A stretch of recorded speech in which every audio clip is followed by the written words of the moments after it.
Good evening, everybody, members of the council, members of the public. I appreciate you entertaining me participating remotely this evening. I have double booked myself, and none of them are fancy dates. I'm actually with my daughter right now at her basketball practice. So in this case, it's a family first evening for us.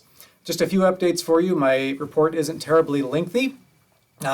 First thing, I want to let you know that girls basketball is underway and it's shaping up to be a terrific season. Our girls are having a lot of fun, coaches are doing great, and we're only a couple weeks in, but we really have enjoyed watching the girls grow so far, and they'll go for another 4 or 5 weeks, so it's going to be good.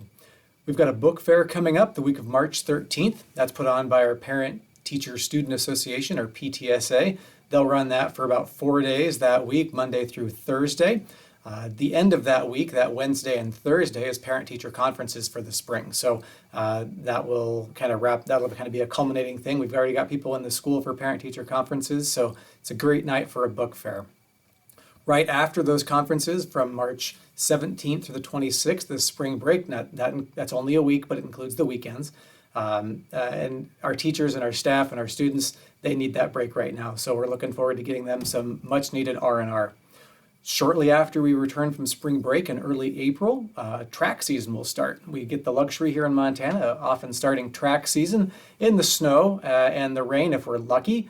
It doesn't feel much like spring at that point, but we get kids out there and running, jumping, throwing, doing their events as soon as we can. There's lots of spicy things going on in the legislature right now. I won't go into any details on any particular bills, but I will tell you that I pay a lot of attention to all education-related bills and how they're potentially going to impact students, teachers, our local school board, and your taxes. There's a lot of moving parts. There's lots of balls in the air. We've got things flying related to public education from all angles. Some I believe are good for public ed, some I believe are not so good for public ed.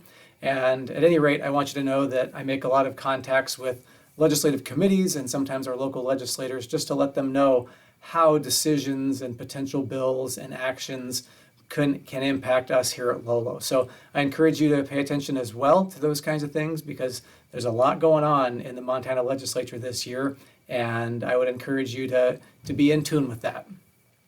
Lastly, the new school is coming along nicely. We are on track budget-wise, and we're on track schedule-wise.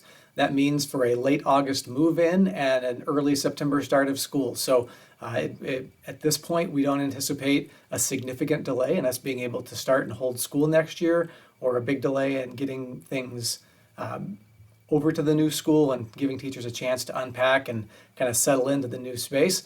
But with that idea of the colossal move in mind, what we're looking at right now is potential disruption in what we do over the summer. We host camps in the summer. We do tutoring in the summer. We do kindergarten readiness in the summer. We have summer meal program to the Missoula Food Bank and Community Center.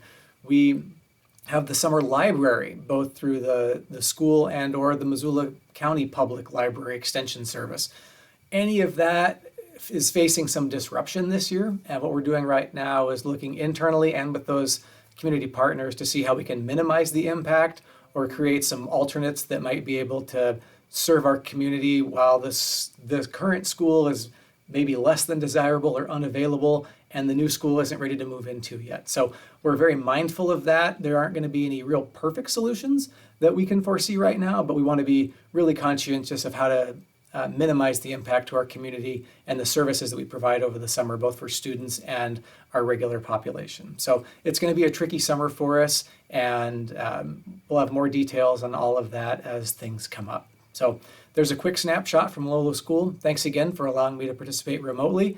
Happy Valentine's Day to everybody, and have a wonderful evening. Thanks again.